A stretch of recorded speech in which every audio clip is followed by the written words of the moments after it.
Olá, todo mundo. Eu tô falando 100% sozinho aqui, vai ser um pouquinho desconfortável para mim, mas eu vou seguir o baile. Vamos lá. Aqui vai ser uma aula para retomar, na verdade, conteúdo que já foi dado no desafio, aqui na minha aula. Só que como teve problema na gravação, não deu para ela subir para o YouTube.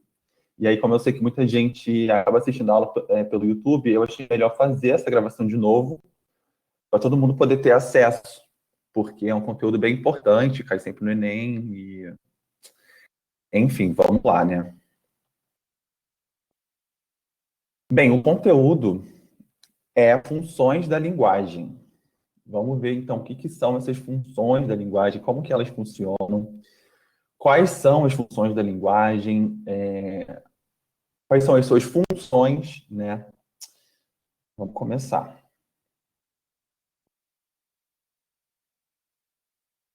Bom, primeiramente, eu trouxe essa imagem aqui para a gente poder ver um pouco como é que funciona a comunicação no nosso dia a dia, né? A comunicação, ela não vai se dar só pela fala, né? Pelo diálogo, pela conversa. A comunicação também vai se dar de diversas maneiras, através de imagens, de cores, de placas de trânsito, sons, né? Não necessariamente sons da fala, mas sons de buzina, por exemplo, ou então um sinal que a gente escuta. E essa imagem demonstra todas essas possibilidades, né? Porque aqui é uma rua no centro de São Paulo, provavelmente. Tá cheio de placa, cheio de carro, cheio de gente. Placa de trânsito, tem placa de supermercado, tem ali uma mulher, a imagem de uma mulher com um cartão da Pernambucana, se não me engano. Ou seja, vendendo um produto, né? Quer dizer, não só essa, tem a placa de cima também, azul, que eu não dá para entender muito bem o que é, mas também está vendendo alguma coisa, né?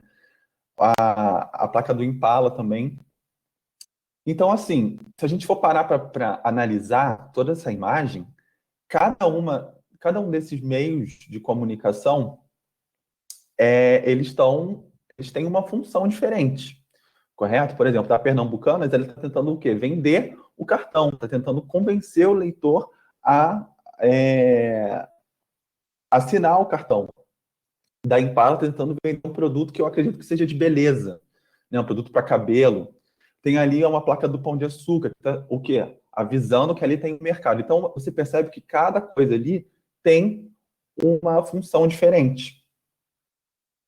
Ai, não é aqui. Então, chamamos de linguagem cada um dos sistemas de sinais devidamente organizados e convencionados que permitem a composição de textos, os quais, por sua vez, possibilitam uma leitura, constituindo um processo de comunicação. Então, linguagem são sistemas de sinais. Podem ser diversas coisas, né? O que são os sinais?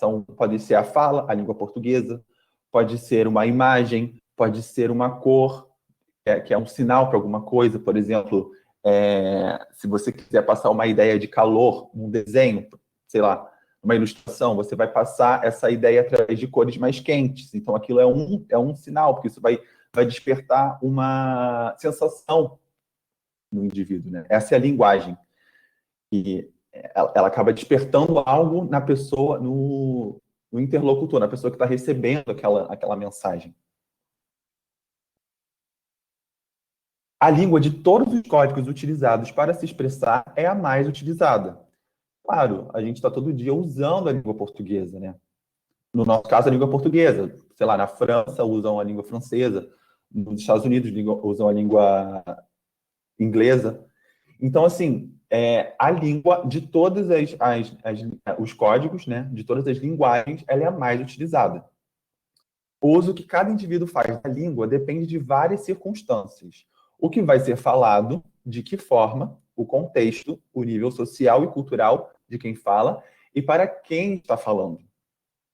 Então, cada indivíduo vai expressar o que quer expressar, fazendo meio que uma continha inconsciente na cabeça, né? De com quem está falando. Tipo assim, a pessoa vai contabilizar. Bom, eu estou falando com tal pessoa, então eu preciso usar tal linguagem.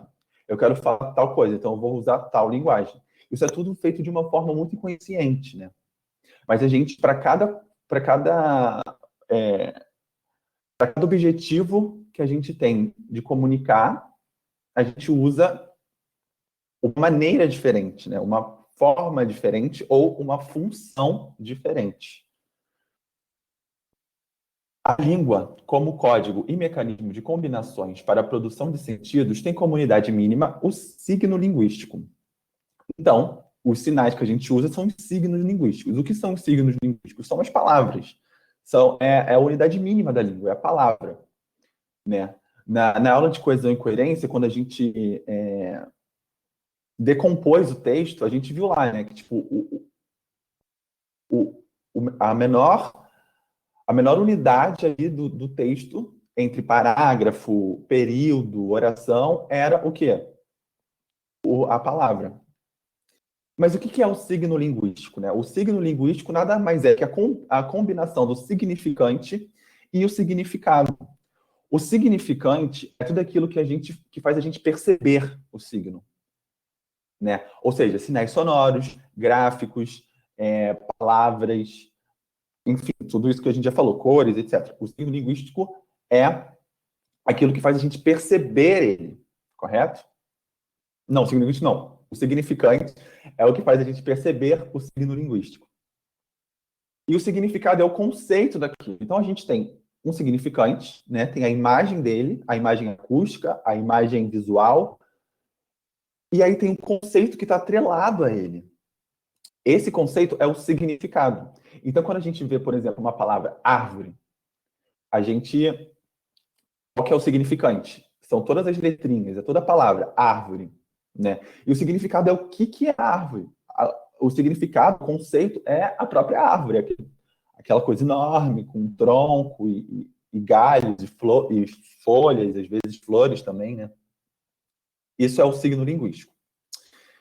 Então, ler não é apenas decodificar o significante. Ler é ir além do significante. É buscar o significado de uma determinada palavra no contexto em que ela aparece. Então, olha só que interessante. Quando a gente lê, quando a gente vai ler um texto, um livro, uma mensagem do WhatsApp, a gente não está só decodificando aquela palavra, né? A gente não está só, por exemplo, lendo árvore e automaticamente vem na nossa cabeça o quê? A imagem da árvore. Não. Aquela palavra árvore, ela está dentro de um contexto. O que aquela palavra árvore pode representar? A partir daquele contexto, a partir da função daquele texto, a gente vai identificar o que é aquela árvore, né? Porque a árvore pode representar várias coisas. Se a gente tiver num contexto de, por exemplo, sei lá, conscientização do meio ambiente, a árvore vai representar o quê? A natureza, né? A saúde do meio ambiente, né? De repente, uma respiração, sei lá, oxigênio, né? Tipo, produzindo oxigênio, a floresta amazônica, enfim. Mas aí, por outro lado, a gente estiver querendo conscientizar, por exemplo, de poluição, a gente pode estar vendo aquela árvore de uma outra maneira, né? Vendo elas derrubadas, né? Vendo elas virando móveis. Então, o contexto vai delimitar o que realmente significa aquele signo linguístico, né? O valor por trás daquele signo linguístico. Na construção de um texto, verbal ou não verbal, há diversos elementos que vão determinar sua significação. E esses elementos são os elementos da comunicação. Então, a partir do momento que a gente tem uma comunicação, seja ela através de imagem, seja ela através do diálogo, seja ela através do texto, a partir do momento que a gente tem esse processo de comunicação, nós temos os elementos que vão se dar para construir aquela comunicação. Entendem? São os elementos essenciais para ter comunicação. Na falha de algum, se algum vai apresentar um problema, se não tiver algum desses elementos, vai acontecer o quê? Vai acontecer a falha da comunicação.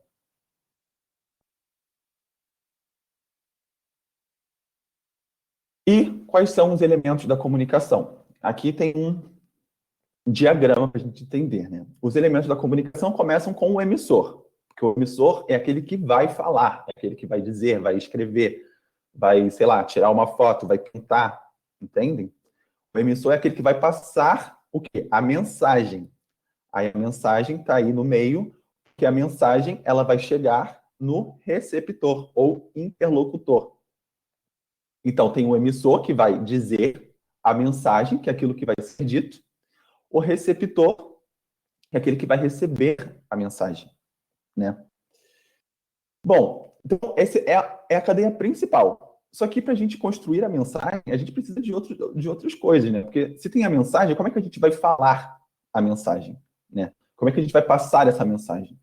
E aí entra o código. O código é através de como que eu vou decodificar aquela mensagem.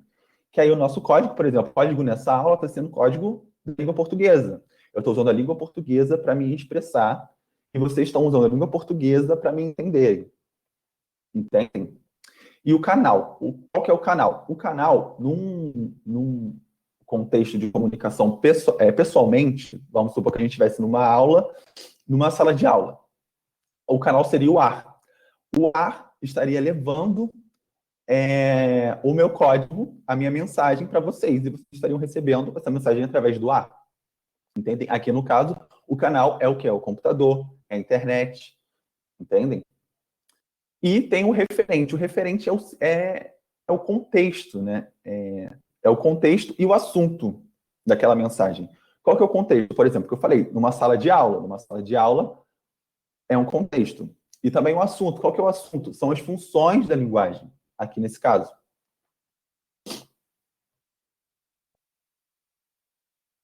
Ao elaborarmos uma mensagem, dependendo da nossa intenção, do sentido que quisermos dar a ela, podemos enfatizar cada um desses fatores, definindo o caráter de comunicação. Daí resultam as funções da linguagem. Então, o que são as funções da linguagem? As funções da linguagem, elas nada mais são do que quando a gente vai querer se expressar, a gente vai se expressar a partir de algum elemento dos elementos de comunicação. Então, se eu estou me expressando através de, por exemplo, não através, mas se eu estou. A minha mensagem diz respeito a mim, então eu estou focando em mim, ou seja, no emissor daquela mensagem. Se a minha mensagem diz respeito à mensagem que eu tô falando, se eu estou falando sobre o que eu estou falando, por exemplo, se eu estou falando da mensagem que eu estou passando, se eu estou falando sobre as funções da linguagem, então aquilo vai ter uma outra função. Entende? Se eu estou falando sobre o receptor, o interlocutor, se eu estou falando sobre a pessoa que está recebendo aquela mensagem, então vai ter uma outra função da linguagem. E assim por diante. A partir do esquema acima, aquele do elemento de comunicação, o linguista Roman Jakobson montou um esquema das funções da linguagem que corresponde a dos elementos necessários à comunicação. Então, vejam só, temos aqui todas as funções da linguagem: emotiva, referencial, poética, fática, metalinguística e conativa. A emotiva, então, diz respeito ao emissor da mensagem. A referencial diz respeito ao referente, ao contexto, ao assunto. A poética diz respeito à mensagem. A fática diz respeito ao código. E a metalinguística diz respeito ao canal. Agora eu fiquei confuso. Calma aí, gente. Código e canal. Tá certo. Canal. E a conativa diz respeito ao interlocutor, a pessoa que está recebendo a mensagem. Né? Vamos ver, então. Em uma mesma mensagem, podemos reconhecer quase sempre mais de uma função, embora uma delas prevaleça. Segundo Jacobson, embora distingamos 6 aspectos básicos da linguagem, dificilmente lograríamos encontrar mensagens verbais que preenchessem uma única função. A diversidade reside não no monopólio de alguma dessas diversas funções. A estrutura verbal de uma mensagem depende basicamente da função predominante. Então, a gente não vai encontrar num texto uma função só. Não tem nem como a gente encontrar num texto uma função só. Porque, por exemplo, se a gente vai ler um texto de 500 páginas, não tem como a gente escrever um texto de 500 páginas, um livro de 500 páginas, de uma função só. Porque ela vai se alternando. Entende? Então, aqui, por exemplo, nessa parte do texto, o autor vai usar uma função porque ele está querendo atingir um objetivo.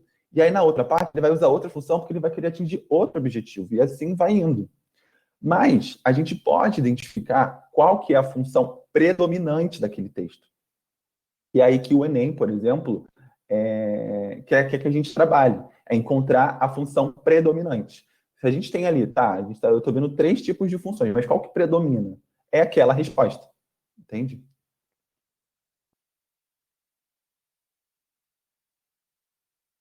Bom, função referencial. Centra-se na informação. Né? Então, a função referencial vai dizer é aquele texto que vai ser aquela mensagem, aquele texto que vai estar dizendo sobre a informação. Né? É a informação que se quer passar. O foco é a informação que se quer passar. Isso é muito importante de entender. A intenção do emissor é transmitir dados da realidade. Então, a função referencial ela vai transmitir dados da realidade de que forma? Através de uma linguagem direta, objetiva, sem ambiguidade. E vai ser escrito normalmente na terceira pessoa. Linguagem denotativa. O que é linguagem denotativa? É exatamente uma linguagem direta, uma linguagem objetiva. A função referencial, ela tem a intenção de simplesmente passar a informação. A função referencial, ela vai só dizer o que ela precisa dizer. Ela não vai se estender. Ela não vai ser prolixa. Ela não vai pegar uma informação e aí vai discorrer sobre aquela e depois vai dizer a informação, a não ser que esse discorrer seja diretamente sobre o que ela quer dizer. Entende? Não tem muito envolvimento pessoal do autor, né? Porque ela só quer passar a informação. E pensando assim, qual que pode ser um exemplo de uma linguagem, de uma função referencial? Um texto que use predominantemente a função referencial. São os textos jornalísticos, né? As notícias. É um grande exemplo disso. Ó, vamos ver aqui como é que se dá essa função num texto. A Polícia Federal deflagrou nesta quinta-feira a Operação Crassa contra a exploração ilegal de diamantes na terra indígena Cinta Larga e na reserva Roosevelt, em Rondônia. No total, são cumpridos 53 mandados de busca e apreensão no interior de Rondônia. São Paulo, Roraima, Paraná, Piauí, Mato Grosso, Minas Gerais e Distrito Federal. Então, a gente vê aqui que é direto, é sucinto, tipo, é essa informação, é isso que eu quero dizer e acabou, não tem que se estender mais, sabe? A Polícia Federal chegou na quinta-feira, fez a Operação Caça contra a exploração ilegal, foram nesses estados e eles fizeram isso. Pronto, acabou. Então, a gente tem os textos jornalísticos que são grandes exemplos de função referencial, os textos dissertativos também, porque os textos dissertativos, apesar de estarem ali discorrendo sobre uma opinião pessoal do autor, predominantemente ele está apresentando dados, né, para comprovar as ideias dele, né? Então, textos técnicos, textos instrucionais, né, por exemplo, textos instrucionais, vamos pensar na receita, por exemplo, né? Uma receita, ela está ali falando, olha, aquilo, precisa disso. Mas isso é um exemplo, gente, acabei de pensar aqui, isso não é um bom exemplo. Esquece a receita. Receita não. Textos instrucionais de coisas que você precisa fazer, né? Função conativa, também conhecida como apelativa. Apelativa. Então, ela tem a intenção de influenciar, envolver, persuadir o receptor, a pessoa que está recebendo aquela mensagem, né? Usos dos verbos no imperativo e uso de vocativos. Por que usos no imperativo, uso de vocativos? Veja bem, se na função conativa a gente está se dirigindo ao receptor, então a gente tem que falar com ele, né? Se a gente está falando com ele, então a gente vai usar o imperativo para estar próximo, né? Para ele entender que é com ele que eu estou falando. Então, tipo assim, por que o exemplo da receita, depois eu pensei melhor, e não era um bom exemplo? Por causa disso, porque no texto conectivo, ele vai dizer, olha, quebre 3 ovos dentro da bacia, né, dentro do pote, misture até ter uma massa homogênea, uma mistura homogênea, não sei o quê. Então, os verbos no imperativo, eles vão falar para a pessoa, né, para o receptor, fazer alguma coisa. Então, isso é um grande exemplo de função conativa. E uso de vocativos. Por quê? O uso de vocativos, ele chama o leitor, né? Ele está chamando o leitor, o receptor, o ouvinte. Então, ele pode falar assim, então, você, ouvinte, boa tarde para você, entendem? Ele está sempre chamando, se dirigindo para o ouvinte, né? A gente vai beber água, calma aí.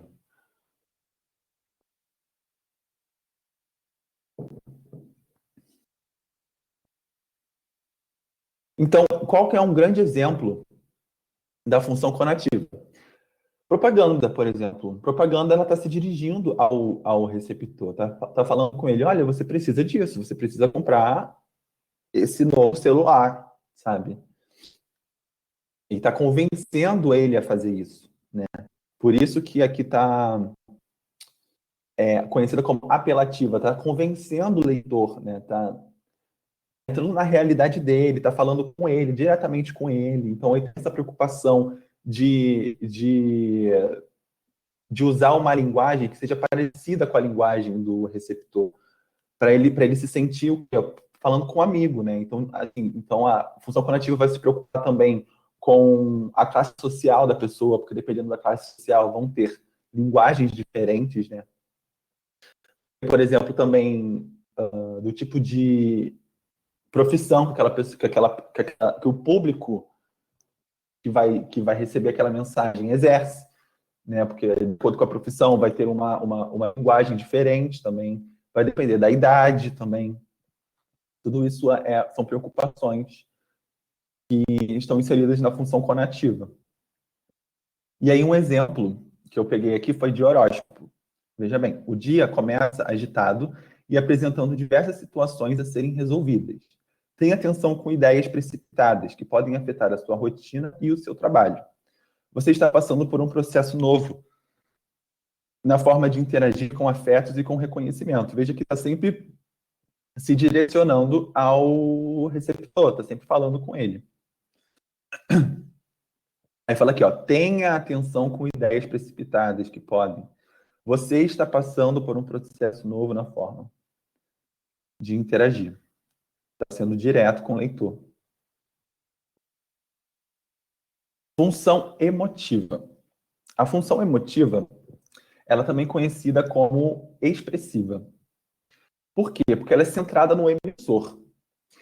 Então, se o emissor está falando sobre ele mesmo, a gente pode usar isso para linkar, né, o emotivo com o emissor, porque pode ser, além do EM que começa, né, tipo emotiva e emissor, mas também é o emissor falando dele mesmo, então ele está se abrindo, então ele está falando de si, né, está falando de suas emoções, mas não vai necessariamente falar de emoções. Ele pode falar de outras coisas, de acontecimentos, né, ele pode contar a história de vida dele, falando sempre na primeira pessoa, né, porque ele está se referindo a si. Então, tem a expressão de sentimentos e emoções, mas como eu falei, não é só isso. A função emotiva não vai ser só uma função que a pessoa vai estar, por exemplo, sofrendo, ou então muito feliz e tal. Ela vai estar só falando de si, entende? Verbos e pronomes em primeira pessoa, né, porque é o emissor falando dele mesmo, e uso de interjeições, pontos de exclamações e reticências. Por quê? Essas interjeições, pontos de exclamações e reticências, eles exprimem essa ideia de, vamos dizer, um drama, assim, né?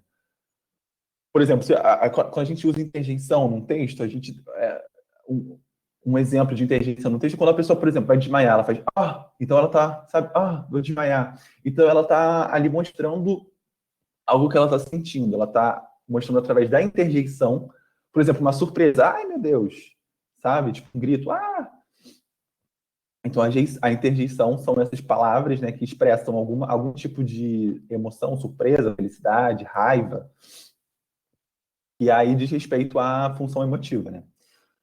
Pontos de exclamação, porque o ponto de exclamação, ele obviamente ele está sendo enfático, né? Está sendo assim, eu estou muito triste. Ou então, nossa, eu fiz isso ontem. Em ponto de exclamação. E reticências, que o reticências também ele expressa, se a gente for ler uma poesia, por exemplo, o ponto de reticências ele expressa meio que algo implícito ali, né? Tipo, algo que é muito sentido pelo emissor, alguma coisa assim subentendida, né? Então, exemplos de função emotiva são depoimentos, que a pessoa está falando de si, né? Ou então falando da própria experiência. Entrevistas, porque ela está, mais uma vez, respondendo perguntas que são direcionadas a ela, então ela está falando, né? Tipo, expressando ponto de vista, ela está falando de suas experiências, etc. Narrativas de caráter memorialista, críticas subjetivas de cinema, porque é um ponto de vista, né? Críticas subjetivas, então a pessoa está falando aquilo que ela pensa, aquilo que está dentro dela, teatro, música, etc. Aí aqui tem um exemplo de uma música da Rita Lee, que é um exemplo de música com predominância de função emotiva. Eu vou cantar para vocês terem uma ideia, tá? Um belo dia resolvi mudar e fazer tudo o que eu queria fazer. Me libertei daquela vida vulgar que eu levava estando junto a você. E assim vai. Então a gente está vendo o que aqui? Ela está falando o quê? Um belo dia resolvi mudar. Está falando da experiência dela, né? Fazer tudo o que eu queria fazer. Olha, ela se libertando, assim. Me libertei daquela vida vulgar que eu levava estando junto a você. Então aqui a gente vê a Rita Lee contando uma experiência de vida dela, né? Que não foi uma experiência muito boa, aparentemente, em que ela se libertou. Função metalinguística. A função metalinguística, o código é o tema da mensagem. Então, vamos mais uma vez o exemplo dessa aula. Função metalinguística. O código é o tema da mensagem. Eu estou falando aqui sobre funções da linguagem, ou seja, funções do nosso código, do código que a gente está usando. Entende? Então, essa aula, a gente pode dizer que ela é predominantemente metalinguística, porque eu estou falando, ao longo dela, sobre o código que a gente usa. Entendem? As construções explicativas do tipo isto é ou seja introduzem textos metalinguísticos. Por quê? Porque, por exemplo, eu estou falando uma coisa e aí eu vou falar ou seja. O que eu falar depois do ou seja vai dizer respeito ao código que eu usei antes. Porque eu vou estar falando de... Vou estar dando uma explicação do que eu falei. Se eu estou dando uma explicação do que eu falei, eu estou dando uma explicação sobre o código. Entende? Estou dando uma explicação daquilo que foi dito.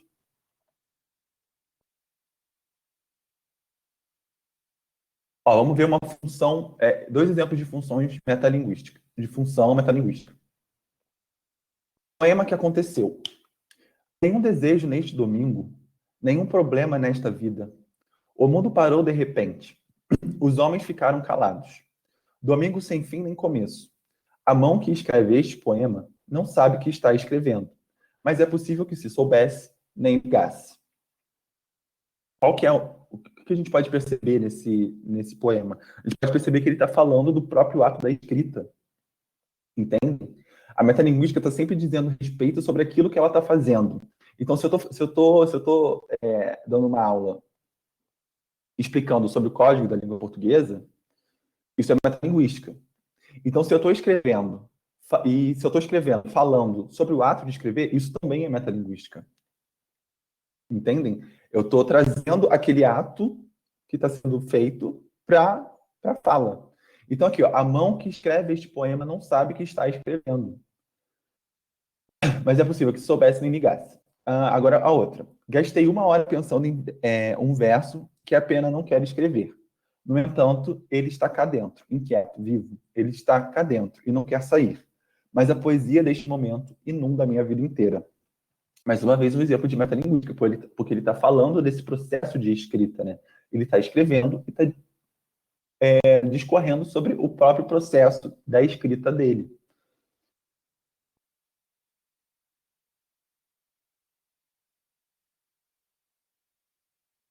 Bom, a gente também pode dizer, né, que a função metalinguística não precisa ser necessariamente em textos escritos, ou então textos escritos, falados, eles também podem ser de textos não verbais. Por exemplo, essa pintura de Van Gogh, ele está fazendo um quadro dele fazendo um quadro. Então, isso é uma metalinguagem, né? Porque é um quadro. E no quadro, ele está pintando um quadro. Então, isso pode ser considerado uma função de metalinguística, de uma função metalinguística. Outros exemplos também podem ser, por exemplo, um filme que fala sobre fazer filme, um filme que fala do filme, né? Uma música que fala, que está ali falando de música, né? Tipo, a pessoa expressando o sentimento dela sobre música, sobre escrever música. Função fática.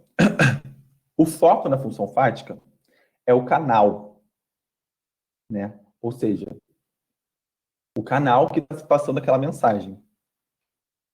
Preocupação do emissor em certificar se o canal de comunicação está funcionando. Uso de frases do tipo veja bem, olha ou entende. Por quê? O que acontece na função fática é o seguinte, o emissor ele vai se preocupar em entender em perceber se a mensagem está chegando certinho para o receptor, né? O emissor ele vai se preocupar em um canal para saber se o emissor se o receptor está entendendo. Então, esses veja bem, olha, entende, é para saber se ele está acompanhando. Entendem? Viu como eu estou tipo, falando e ao mesmo tempo puxando vocês para a conversa para saber se vocês estão me entendendo, para saber se vocês estão me ouvindo, para saber se vocês estão de acordo com o que eu estou falando, se vocês estão entendendo, etc.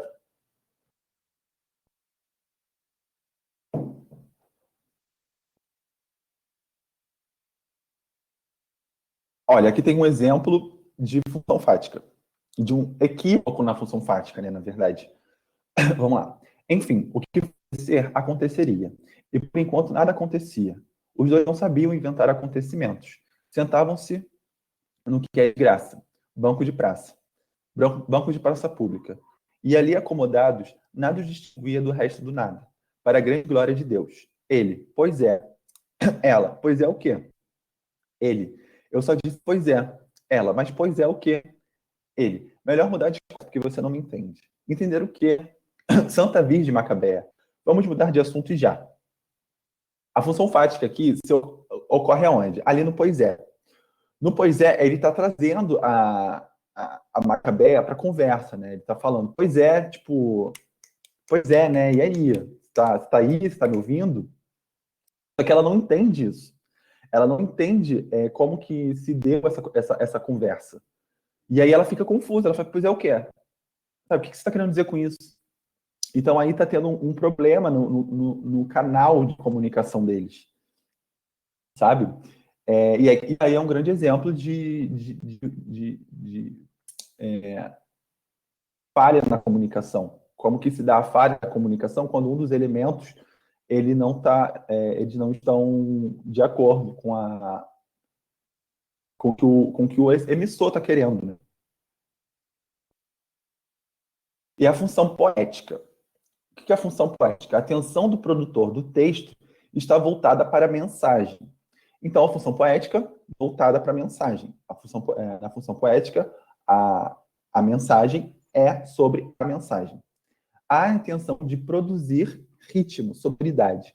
valores conativos, figuras de linguagem. Os valores conativos são exatamente figuras de linguagem. Então, assim, você pensa em poética, você pensa o quê? Poesia, correto? Então, a função poética, ela vai se preocupar com o formato da mensagem, né? Em como a mensagem vai ser percebida, vai ser sentida.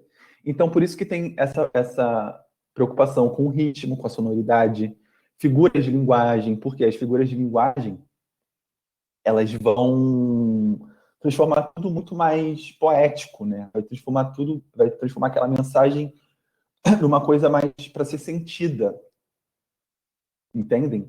Então, a mensagem ela se preocupa também com a forma do texto. Então, por exemplo, eu quero fazer um texto, uma poesia, mas a poesia, eu não quero que a poesia seja aquela linha embaixo de linha. Então pode ser tipo uma linha assim, uma linha menor, uma linha maior, uma linha menor, uma linha maior, uma linha menor. Entende? Então vai ter um formato. Isso, claro, no exemplo de texto escrito, né? Função poética. Os provérbios são, em geral, frases bem arrumadas, ritmadas, de fácil memorização, constituindo bons exemplos da função poética da linguagem. Então, água mole e pedra dura, tanto bate até que fura. Função poética, porque, né, o que tá usando aqui? Está usando uma metáfora, está usando um provérbio para dizer outra coisa. Então, a função poética é totalmente da função referencial. Por quê? Porque ela não é direta. Água mole em pedra dura, tanto bate até que fura. O que você está querendo dizer? Na função referencial, falaria o quê? Insiste, vai. Né? Na função referencial seria direta. Olha, insiste que você vai conseguir. Aqui não. Na função poética vai usar outros elementos, outras maneiras de dizer a mesma coisa. Vai dizer água mole em pedra dura, tanto bate até que fura. Aos trancos e barrancos. Deus ajuda quem cedo madruga. Ladrão que rouba ladrão tem 100 anos de prisão. Quem casa quer casa.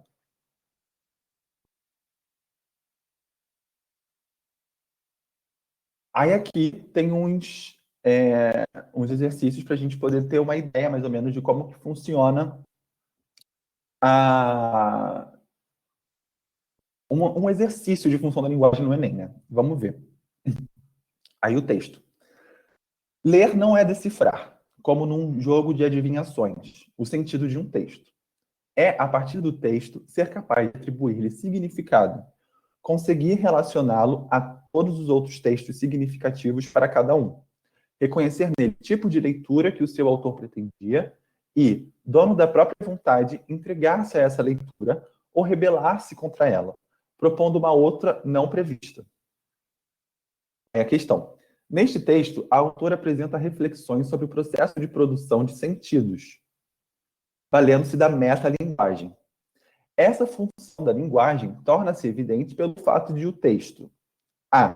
Ressaltar a importância da intertextualidade. B. Propor propor leituras diferentes das previsíveis. C. Apresentar o ponto de vista da autora. D. Discorrer sobre o ato da leitura. E. Focar a participação do leitor. Bom, se você está vendo isso pelo YouTube, então pausa e responde, mas eu vou, se quiser, mas aí eu vou continuar aqui para não se estender muito a aula, né? A resposta correta seria o quê? Discorrer sobre o ato da leitura. Né? Veja bem, ela está aí falando de ler. Né? A gente está lendo sobre a leitura e ela está escrevendo sobre a leitura. Então, a metalinguagem se dá sobre a opinião da autora sobre o ato da leitura, né? Sobre ela descrevendo ali como que se dá a leitura, como é que a gente identifica a palavra, como é que a gente junta ali o significado com o significante e aí desenvolve essa interpretação, etc. Por que não pode ser ressaltar a importância da intertextualidade? Porque ela nem fala de intertextualidade aqui, né? Deixa eu ver. Reconhecer nele o tipo de leitura que o seu autor pretendia, não da própria vontade. Ela nem cita intertextualidade, né? Que é essa comunicação de textos. Usar textos diferentes para expressar uma ideia, né? Propor leituras diferentes das previsíveis. Não, ela está dizendo o que é ler, né? O ponto de vista dela sobre o que é ler. Apresentar o ponto de vista da autora, sim, mas Exatamente, ela está apresentando o ponto de vista, foi o que eu falei. Isso aqui não é essa pergunta. A pergunta é como que se dá a função da linguagem, a função da metalinguagem nesse trecho. E não vai se dar a partir disso, vai se dar a partir de discorrer sobre o ato de leitura. E focar a participação do leitor também numa resposta adequada. Vamos lá, outro exercício. Poema tirado de uma notícia de jornal. João Gostoso era carregador de feira livre e morava no Morro da Babilônia, num barracão sem número. Uma noite ele chegou no bar 20 de novembro. Bebeu, cantou, dançou. Depois se atirou na Lagoa Rodrigo de Freitas e morreu afogado. No poema de Manuel Bandeira, há uma ressignificação de elementos da função referencial da linguagem pela atribuição de título ao texto com base em uma notícia veiculada em jornal, utilização de frases curtas, características de textos do gênero jornalístico, indicação de nomes de lugares como garantia de veracidade da cena narrada, enumeração de ações com foco nos eventos acontecidos à personagem do texto, apresentação de elementos próprios da notícia, tais como quem, onde, quando e o quê. Bom, aí vocês vão dar o pause, vão responder e aí depois vão continuar. Então, vamos lá. A pergunta. No poema de Manuel Bandeira, há uma ressignificação de elementos da função referencial da linguagem pela. Então, o que ele faz aqui? É um poema. Certo? Só que não é um poema muito comum. É um poema que ele está sendo muito sucinto, muito direto, muito. É isso que aconteceu, foi em tal dia, em tal lugar, blá, blá, blá, blá, blá, blá. Então, o que ele está usando aqui? Ele está escrevendo um poema através da função referencial. Correto? E qual é um grande exemplo que a gente já viu de função referencial? Textos jornalísticos, né? Ou seja, textos que apresentam elementos próprios da notícia, tais como quem, onde, quando e o quê. A gente tem tudo isso no texto. Quem? João Gostoso. Quando? Cadê?